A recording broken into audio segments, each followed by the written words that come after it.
지난 주간 황시범을 하시면서 편안 가운데 잘 사셨는지 모르겠습니다. 저희 누님이 늘 제 설교를 듣고 계시는데 황시범을 처음 들어봤다고 너무 좋은 말이라고 그러면서 카톡을 보내왔어요. 아, 황시범 너무 좋다. 황시범으로 살아야 되겠다. 그러면서 이제 말씀을 해주십니다.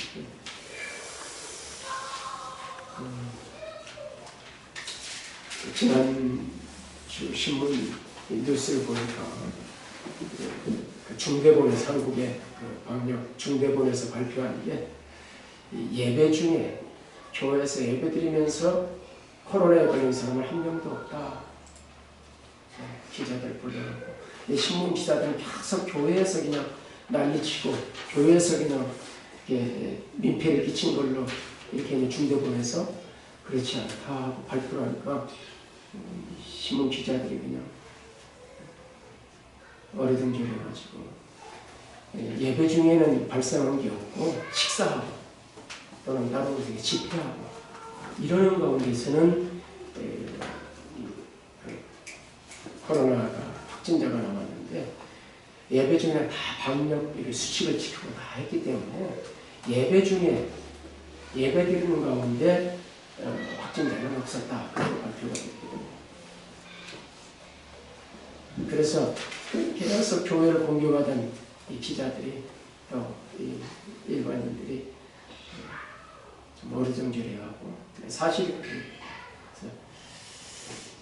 그래서 이게 식사하는 걸 조심해야 되고 이런 거 이제 먹고 이게 대화하고 이러면서 되지. 얘가 이렇게 딱딱 떨어져 앉고 마스크 다 쓰고 방역하고 소독 다 하고 이렇게 하면은 실제 예배 중에 예배를 드리는 가운데 전염되는 일은 그렇게 쉽지 않습니다. 그러니까 마음을 놓으시고 안전하게 예배를 드리시면 좋겠다. 그래서 이번에 그 발표를 보면서 굉장히 위로를 받고 또 힘을 얻고 우리가 교인들이 너무 불안해하지 말고 방역 수칙만 잘 지키고 예배 드리는 것은 정부에서 인정을 했으니까 방역 본부에서 인정을 하고 그랬으니까 방역 수칙 잘 하고 예배 드리면 좋겠다 그런 생각을 갖습니다. 예수님께서 씨 뿌리는 비유로 우리가 말씀 듣기에 대해서 말씀을 시작했습니다.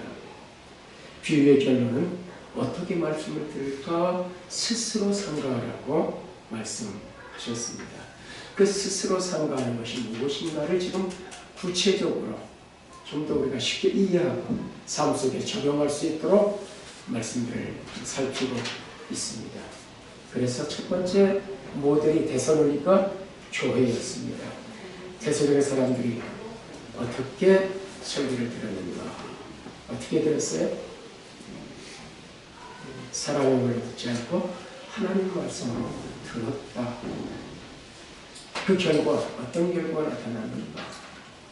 그들 삶 속에 놀라운 변화가 있었다 하는 것을 우리가 살펴봤습니다.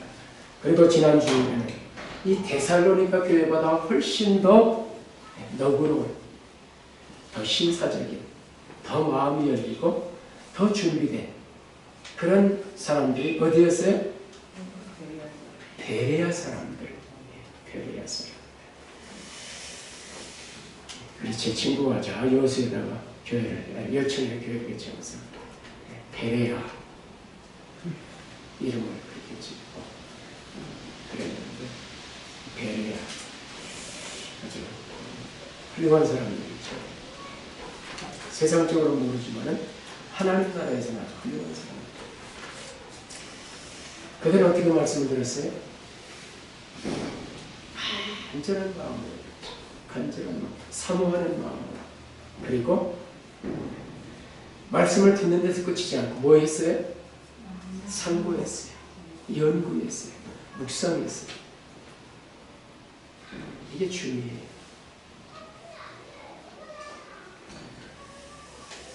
제가 아내하고도 이야기를 하면서 한국에 있는 이 개혁교회나 제가 이렇게 관여했던 이것 교회의 상태가 왜 이렇게 다를까? 그게 고민이고 그랬는데 이 부분에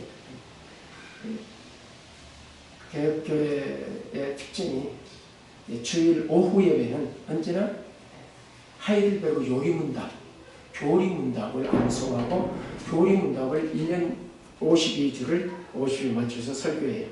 30년 다니면 그 설교를 30번 들어요. 40년 40번 듣고 어린아이부터 다 암송을 하고 새겨지죠. 바로 예배 끝나면 말씀을 나누고 설교 들고 집에 가면 또 가족들이 또 그 말씀 가지고 나누고 그 말씀대로 살아왔는지 확인하고 장로님들 신방에서 성찬전에 그렇게 살았는지를 확인하고 아이들이 있으니까 거짓말도 못하잖아요. 한 주간 어떻게 살아왔는지 그리고 말씀에 따라 성찬의 결격사에 없는 사람에게만 성찬에 참여케 합니다. 수요일에는 주로 교회 역사, 수련회 때는 끊임없이 이제 이런 우리가 보면 너무 어려운 이 주제들인데 이러한 교리 역사 이러한 것들을 쭉 특강을 갖고 가면 끊임없이 배우거든요. 저도 한국에 있을 때 우리 교회와 한국에 있을 때 내가 섬기던 교회와 어떤 차이가 있는가 생각했는데 집사람 그런 이야기 좀 나누고도 이러면 어떤 차이가 있을까.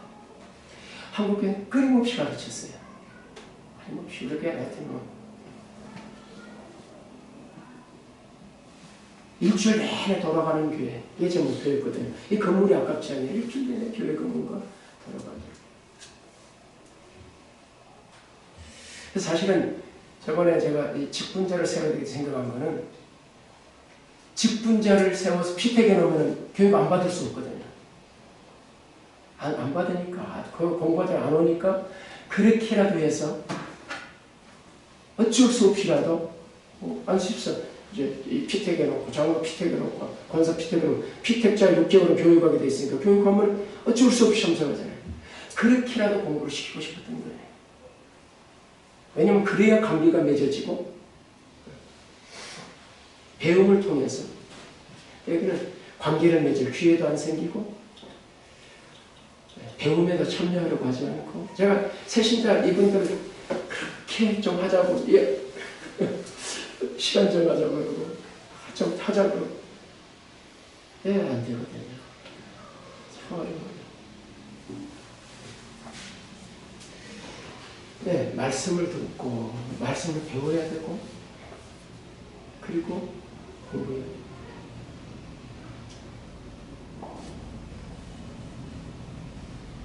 베레교회가 이런 의미예요. 오늘 말씀 서대는 10장에 오는 오늘의 모든 살펴보면서 어떻게 말씀을 드려야 되는지 왜냐하면 평생에 어떻게 말씀을 듣는가에 대한 설교를 들을 필요가 많지 않습니다. 정리하는 김에 한번 정리를 했으면 좋겠다 그런 생각을 갖게 됩니다. 왜냐하면 설교를 어떻게 드려야 되는가 이건 그렇게 교회에서 설교하는 주제들이 아니거든요.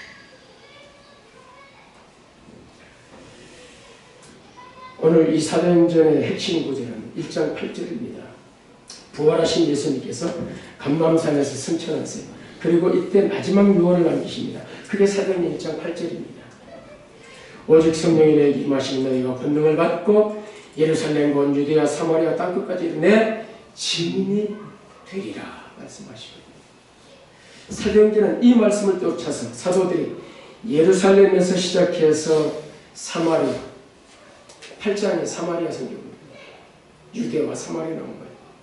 그리고 20장에 드디어 세계로 땅끝으로 가기 위한 첫 이방인 신자가 나오는 사건이 바로 오늘 10장 사건입니다. 그래서 이 10장은 교회 역사에서 굉장히 중요한 장입니다. 넘을 수 없는 선이 무너지고 이 선을 넘어서 넘어간 거거든요. 이 선을 넘도록 하기 위해서 하나님께 놀랍게 역사하세요. 베드로에게 이 환상을 3번이나 보여줘야 됐거든요. 이제 귀에 있음을 교회는 선을 무너뜨리는 곳이에요. 선들. 교회와 교회 간에 담을 쌓고 세상과 담을 쌓고 교회는 담을 쌓는 게 세상 모든 담을 허물어뜨리는 게 교회거든요. 오늘 이 내용은 말씀드릴 수 없으니까 오늘 설교와 관련해서 말씀을 드릴 텐데요. 이 10장에서 드디어 이제 이방인 고넬료에게 복음이 전해지고 그리고 땅끝으로 복음이 확산되기 시작합니다. 여기가 이제 시발점인데요. 그래서 중요한 사건이에요. 여기 핵심적으로 두 사람이 이제 등장하게 되는데 서로 아주 배타적인 사람입니다. 유대인인 베드로 그리고 이제 로마의 군인인 고넬료. 이제 지배 민족과 지배자 사이지요. 그래서 예수님의 제자 가운데 열심당이 있었거든요. 이런 이 로마의 요인들을 만나고 그러면은 암살하는 그런 젤로 땅 그리고 헤롯 땅 또는 참 여러 사람들이 섞여 있는 게 예수님의 제자들 로마의 마태 같은 경우 세리안 여러 사람들이 모여 있었는데요. 어쨌든 이 지금 두 사람의 만남은 아주 극적인 만남이죠.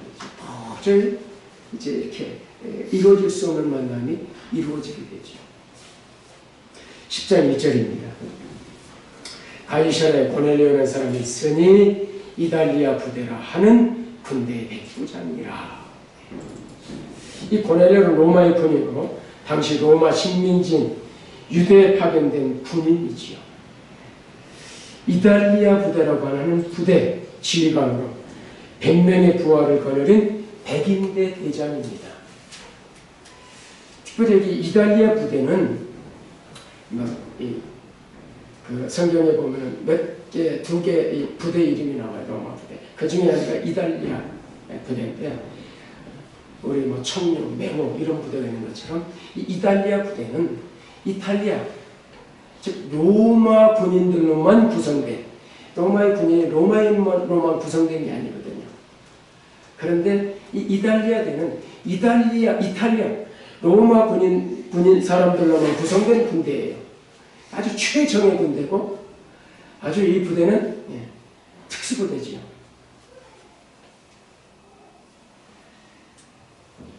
그래서 이 고넬료는 이곳에 가장 중요한 수비를 담당한 수비대장, 특별히 총독 관절을 이제 경호하는 경호 임무와 더불어서 그 지역을 경비하는 그러한 임무를 맡고 있는 우리나라도 수도 사단원 같은 경우 제일 정예부대가 제일 활용이 좋고 제일 정예부대가 수도 사령부거든요.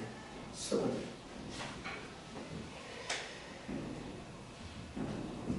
그리고 이곳 이제 가이사랴에는 로마에서 파송된 총독이 그곳에서 유대를 통치하고 있는데 그것에 이제 총독 관저가 있었습니다. 한번 좀 지도 살펴보죠. 우리 제사님이 이렇게 좀 가이사랴 그곳이에요. 저 북쪽에 갈릴리 호수 위쪽에 있는 가이사랴 빌립보 신앙 고백을 했던 곳이고 제자들이 그리고 밑에 해변에 가이사랴가 있어요.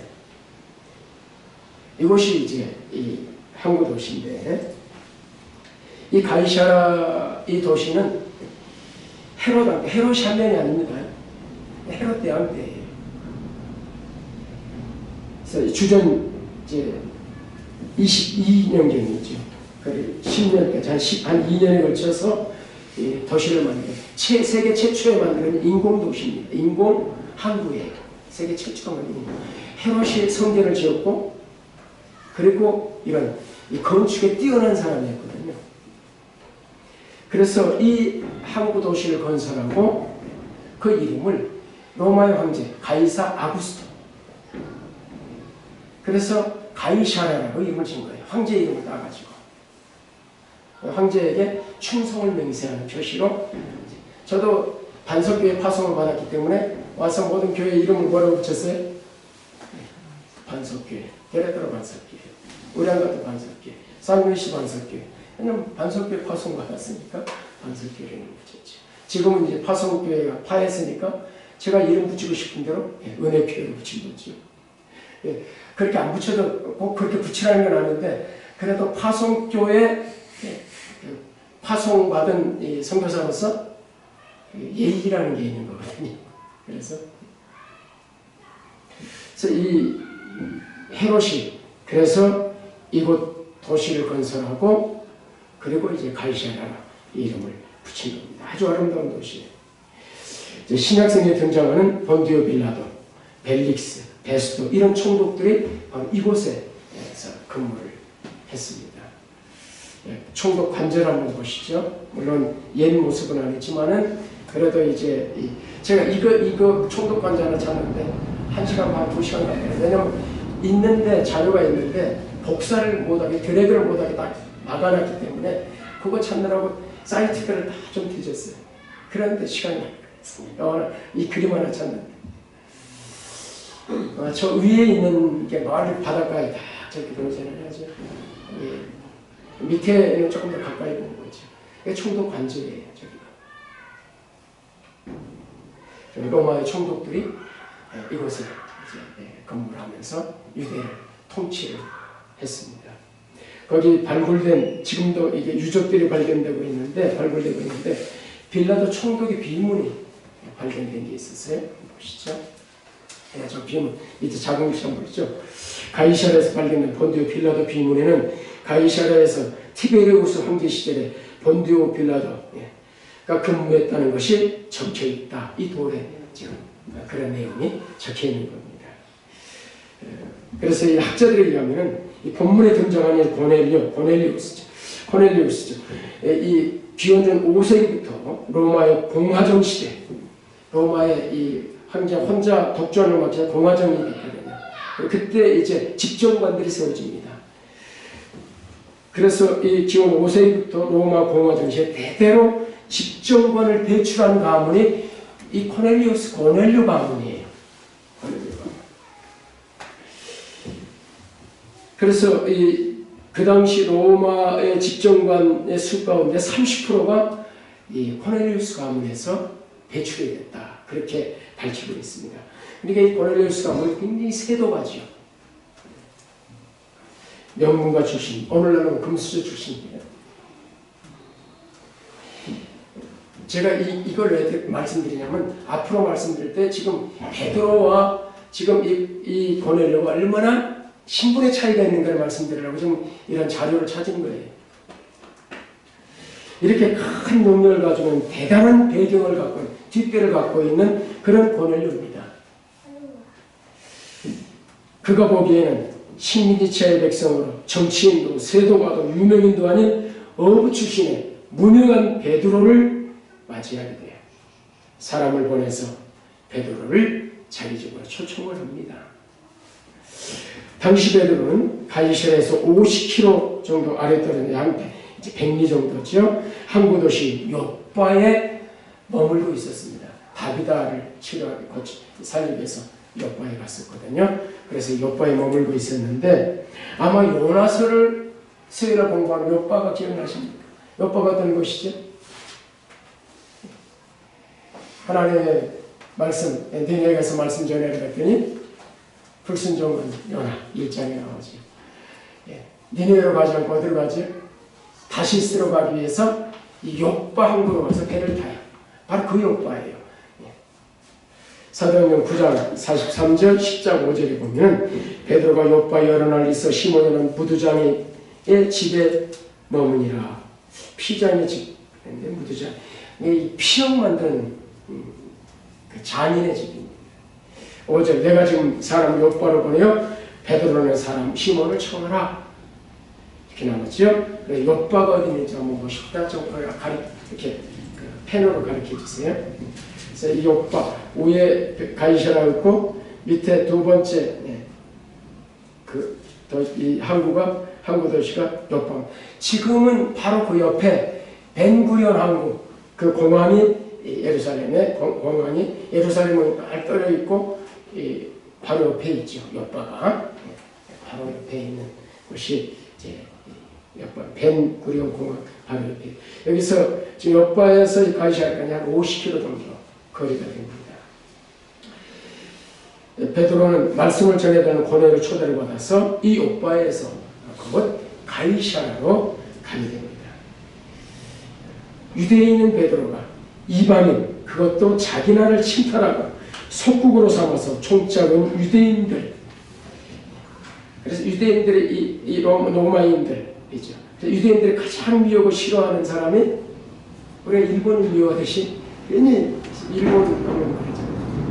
저런 지금 로마인, 그것도 로마 군인, 일본 우리 일제감정인데 제일 무섭고 싫은 사람이 순사 아닙니까? 우리가 있을 때는 애기가 오르면 순사 온다. 그만큼 무서운 존재가 이번 순사예요. 이러한 적대국에 가장 미워하는, 그것도 군인, 그것도 고위직에 있는 사람을 만나러 간다는 게 쉽지 않은 일이었었죠. 그래서 하나님께서 그의 고정관념을 깨뜨려서 굉장히 강력한 역사를 하죠. 강권적으로 하나님 역사. 그래서 그 고작이 3번이나 환상을 보여주시는 거죠. 어쨌든 이 베드로가 어쩔 수 없이 옆바에서 가이사랴로 가게 됩니다. 그 내용이 10장 24절 오늘 본문이죠. 이튿날 가이사랴에 들어가니 고넬료가 그의 친척과 가까운 친구들을 모아 기다리고, 마침 베드로가 들어올 때 고넬료가 맞아 발 아래 엎드려 절하니 베드로가 이렇게 이르되 일어서라, 나도 사람이라. 나도 사람이다. 고넬료가 식민지 백성으로 어부 출신인 베드로가 왔을 때 그를 맞이하는 모습이 아주 놀랍습니다. 어떻게 맞이해? 25절 베드로가 마침 베드로 들어올 때 고넬료가 맞아 발 아래 엎드려 절을 해요. 이거 거꾸로 돼야 되는데 지금 베드로가 지금 이 고넬료를 보고 이렇게 해야 되는데 지금 고넬료가 베드로를 보고 발 아래 엎드려 절을 해요. 지금 이 상황은 예를 들면 이런 거예요. 일제강점기 한 조선인 어부 출신 전도자가 조선 충덕국 경호대장의 초청을 받고 평택에서 서울에 있는 경호대장의 집으로 가는 거였죠. 그런데 그 경호대장이 한 번도 본 적이 없는 이제 속국인 나라의 시골 촌부를 맞이하면서 지금 발 앞에 납죽 엎드리는 거예요. 파격적이고 아주 놀라운 그런 일이 일어나는 거죠.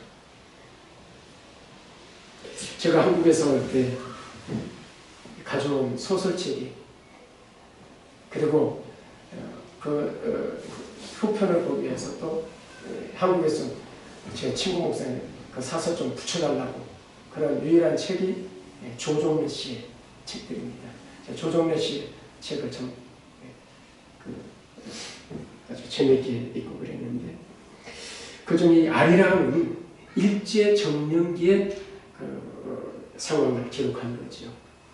그래서 제가 그쪽 그 만경평야 쪽을 김재 제 친구 목사가, 제가 이 개척한 교회 후임 목사로 왔다가 김재 지금 진보교회라는 곳에 심으라고 하는데 김재 갈 일이 있고, 또 그쪽으로 가면은 그쪽 축산이라든지 이런 것들이 이제 그 아리랑의 주 무대가 된 곳들이거든요.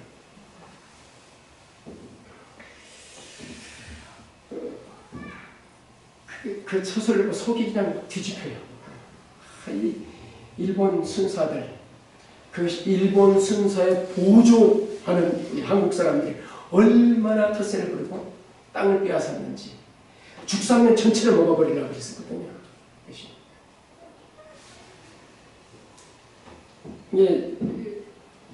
이런 별 볼 일 없는 사람들도 조금 권세 가지고 완장 하나 찾다 그래서 그렇게 세대를 부리고 권세를 부리고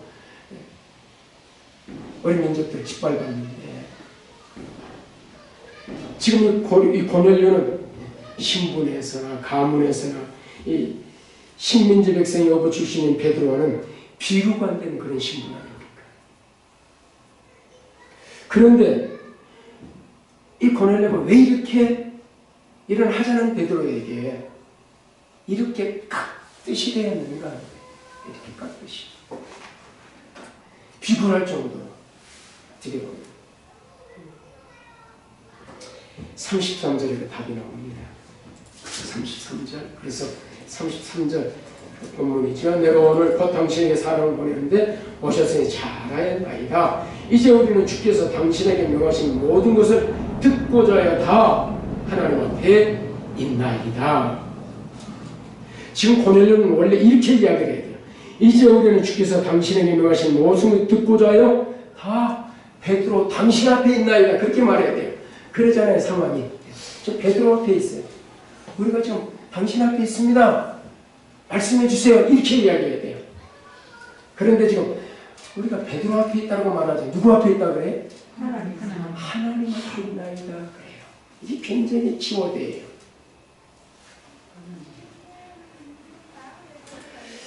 왕정시대에 사역을 들고 간 왕의 신하가 왕의 교지를 읽습니다.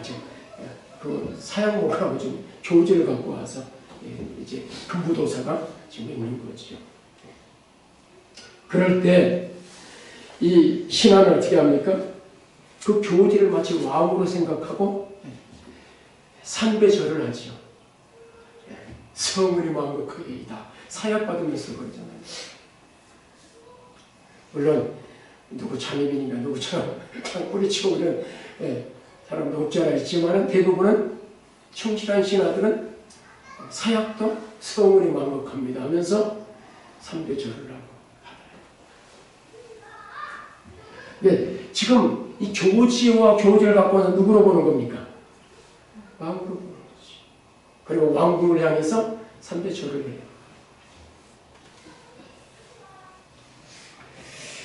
제가 어렸을 때 장로님들이 대표 기도를 하시죠. 기도인들 하면은 목사님이 기도할 때마다 하나님의 사자 그래요. 이런 표현 들으면서 이해가 안 돼. 그래. 우리 장로님 왜 목사님이 전혀 사자하고는 전혀 닮지 않았는데 왜 사자로 그럴까? 하나님의 사자. 왜냐면 제 머릿속에는 무슨 사자만 떠올라? 짐승의 왕, 동물의 왕, 사자만 떠오르는 거야. 이렇게 이 모습으로 이제 이거 개념밖에 없으니까 어렸을 때. 그러니까 왜 사자로 그럴까? 그 사자라는 말의 뜻을 아는 건 한참 뒤에 제가 좀 성숙했을 때, 이제 청소년 됐을 때야 이제 그 말을 보낼 사자구나 저게 한문을 배우면서 그 뒤에 알게 된 거지. 하나님이 보낸 사람, 사자라는 뜻이라는 걸 그때서 알게 됐어요. 하나님의 사자. 사실은 교회에서 쓰는 용어들을 설명을 한번 해줘야 돼요. 어떤 용어인지. 왜냐면 잘 안 들어보면 이해가 잘 안 되거든요. 지금 이 고넬료는 이 어구 베드로, 석국민인, 그리고 하층민인 이 베드로를 그냥 인간의 외모와 그냥 하찮은 한 사람으로 보는 게 아니라 뭐로 보는 거예요? 하나님의 보내신 사자로 보는 거죠. 하나님 앞에 선날이다. 하나님의 사자로 맞이하고 엎드려 절하는 거죠.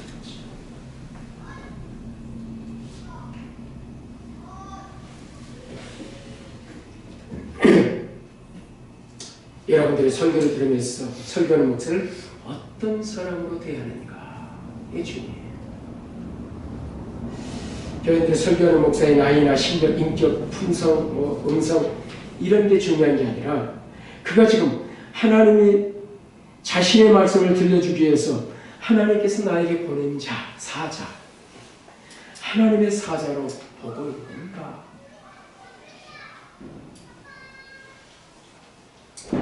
여기에 성표가 걸려요.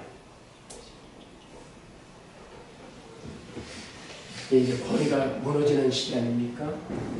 민주화 시대가 오면서 가장 큰 이 무너짐이 권위의 탈권위화 시대. 그래서 권위가 무너지면서 교권과 더불어서 모든 권위들이 무너지기 시작했지. 그러면서 교회, 강단의 권위마저도 무너지기 시작했지. 물론 문제가 된 목사들이 많이 있었습니다. 숫자가 많다 보면은 그런 문제들이 많이, 엉터리 목사들이 많이 있는 것도 사실이죠. 가짜 목사도 많이 있고. 그러나 이 강단이, 그리고 목사가 항상 하나님의 사자인 게 아니라 강단에 설 때, 하나님의 말씀을 전할 때 공적으로. 그래서 회장, 우리가 총회장, 노회장 그러는데 이거 붙였을 때, 이거 노회장 붙이고 회의 때만 회장인데, 당회장도 이게 이 주보에다가 주로 당회장이라고 넣는 분이 많이 있어요. 당회장은 당회할 때 당회장이에요. 회의할 때 담임 목사가 변적으로. 권위적인 목사님은 보통 당회장하고 넣죠. 평소에 물론 이제 큰 문제가 있는 건 아니지만 당회장이라고 쓸 때가 언젠가. 목사가 하나님의 사자로서의 어떤 자리에 있을 때, 그때는 지금 이 시간이거든요. 그래서 지금 이 시간을 그냥 무목사 앞에 선 게 아니라 하나님 앞에 섭니다. 말씀을 듣기 위해 서 있습니다. 이 자리에 있습니다. 이런 생각을 가지고 이 자리에 있는가 하는 것이. 고넬료, 그는 베드로가 들어올 때 그를 맞아 발 앞에 엎드려 절을 했고, 이제 우리는 주께서 당신의 모든 것을 듣고자 하여 다 하나님 앞에 있나이다라고 말을 하는 것을 볼 수 있지요. 하나님께서 말씀하시고 다 듣겠습니다. 뭐라고 말씀하시든지 그 말씀 받아들입니다. 이겁니다. 3일절 주여 말씀을 종이 듣겠습니다. 이 자세.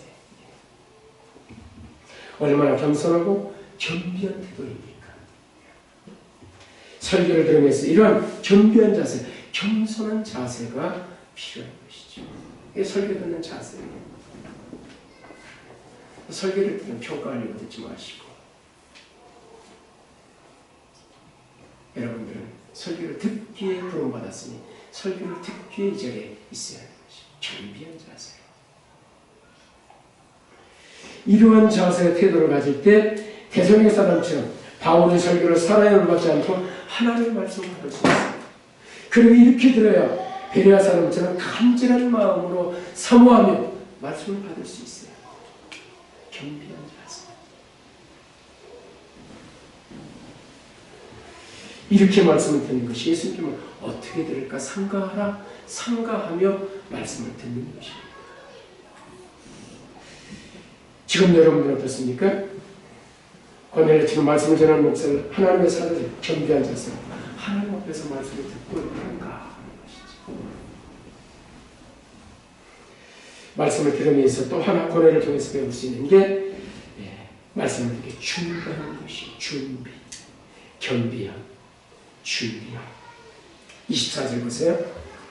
이튿날 가이사랴에 들어가니 고넬료의 친척과 가까운 친구들 모아 기다리더니, 가족들 다 모아놓고 친척도 모아놓고 친구들까지 다 모아놨어요.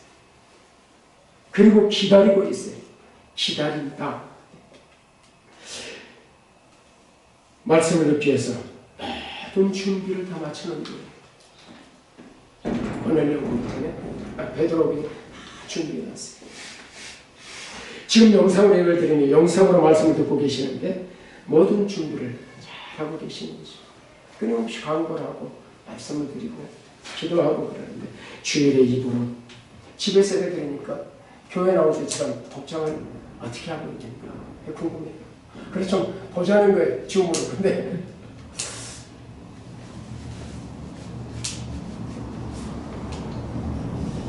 드릴 헌금, 예배 장소 장비 언제 어떻게 준비하는가. 본문 말씀 다 찾아놓고 읽으라는 거예요. 그래서 장로님이 주보 미리 보내주잖아요. 그거 불을 찬성 찾아놓고 책갈피 해놓고 찬양도 불러보고 시간 되면 교동문도 찾아놓고 표시해놓고 시간대로 탁탁탁 펼 수 있도록. 이거 이 예배 순서지를 보내는 이유지요. 그전에는 이제 한 주 전에 예배 그 뒤에다가 다음 주 예배 불을 찬양하고 본문까지 다 올려드렸는데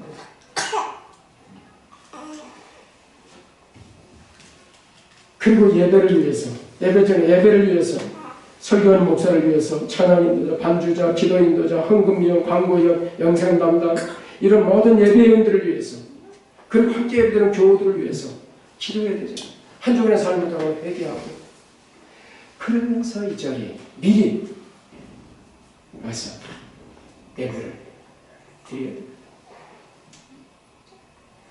우리 집사람이 애들 옷을 사놓고 아이들 어렸을 때 옷을 사놓고 애들이 입고 싶어도 안 입혀요. 언제 입히려고? 주일날 예배 들어올 때 하나님 앞에 나갈 때 제일 좋은 옷 입고 가야지.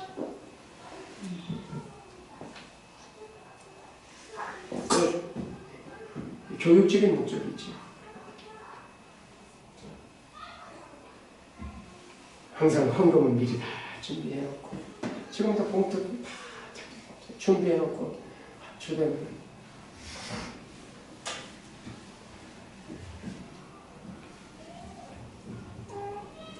제가 말씀드린 저희 누님이 제가 어렸을 때 보면은 옛날에 새 돈이 없으니까 토요일이나 주일 되면 다리 모아내라고 헌돈 바닥에 만들라고 그렇게 헌금했어요. 준비하는 거지. 헌금을 하고 우리도 새 돈만 생기면 그것도 따로 뭐 하려고 헌금할 때 새 돈으로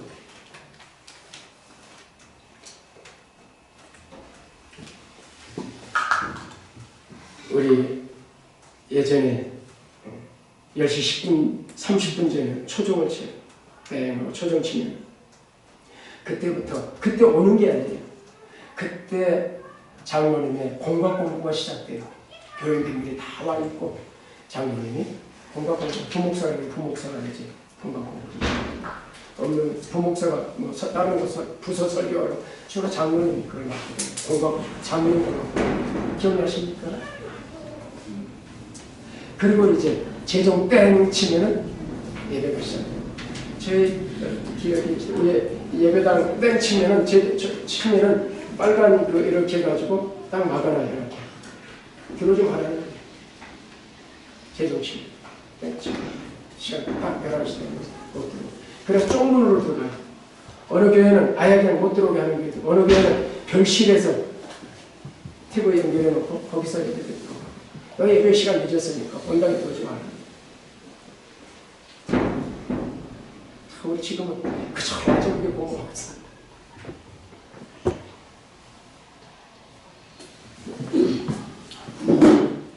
예배의 말씀을 듣게 하면 준비 헐레벌 뛰고 와서 예배당은 예배, 말씀다운 말씀 듣기는 어렵습니다. 목사가 예배를 준비하고 설교를 준비하듯이 교인들도 예배를 준비하고 설교를 듣기 위해서 준비해야 되는 것입니다. 오늘 이 교훈을 준비하게 이렇게 준비를 해놓고 기다리고 있는 것이죠. 오늘 고넬료의 설교를 깊이 살펴보면서 고넬료의 그 설교 듣기를 살펴보면 두 가지를 말씀드렸습니다. 첫 번째는 겸비함. 설교자를 하나님의 사자로 설교자 앞에 서는 것이 아니라 하나님을 서는 자세, 이 자세로 설교를 들었습니다. 그리고 또 하나는 철저하게 준비하는 것입니다. 그래서 토요일날 주무시라. 사실 텔레비 즐기하면은 교인들이 텔레비 즐기하면은 이게 틀리기 시작해보세요. 토요일 밤에 하나 끝나면 또 돌리고 그 사이에 텔레비가 없는 게 텔레비 없는 게 신앙생활하는 게 굉장히 유익해요. 신앙은 경건생활에 있어서 일단 텔레비를 머리에 시간이 납니다.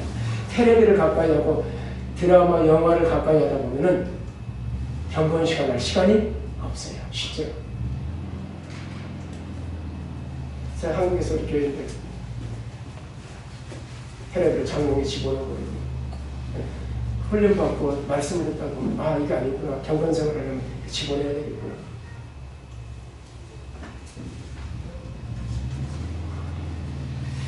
토요일날 마음의 준비를 잘하고 그래 기도에 좀 참석하시라.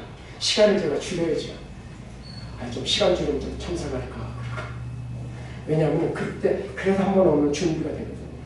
저 생각을 하고 제가 10분으로 줄이려고 그러는데 설교가 못하고 찬양하고 바로 그냥 기도만 하고 일찍 끝납니다. 그래서 광고에 지금 9시에 되면 1분 기도합시다 그래. 1분은 그냥 기도라고 생각 안 하니까 1분 그렇게 시작하고 그렇게라도 시작하면 좋지 않을까 생각을 해보는 것이 준비하시기 바랍니다. 예배를 준비한 만큼 은혜를 받고 설교 듣기 위해 준비한 만큼 될 일이 있어요. 하나님께서는 미리 말씀을 들을 준비를 하고 설교자를 주님 대하여 겸비한 자세로 말씀을 들은 고넬료 그와 함께 모든 사람들이 어떤 은혜와 복을 주셨는가 이 말씀 읽고 말씀 마치겠습니다. 10장 44절 46절 마지막 절이죠.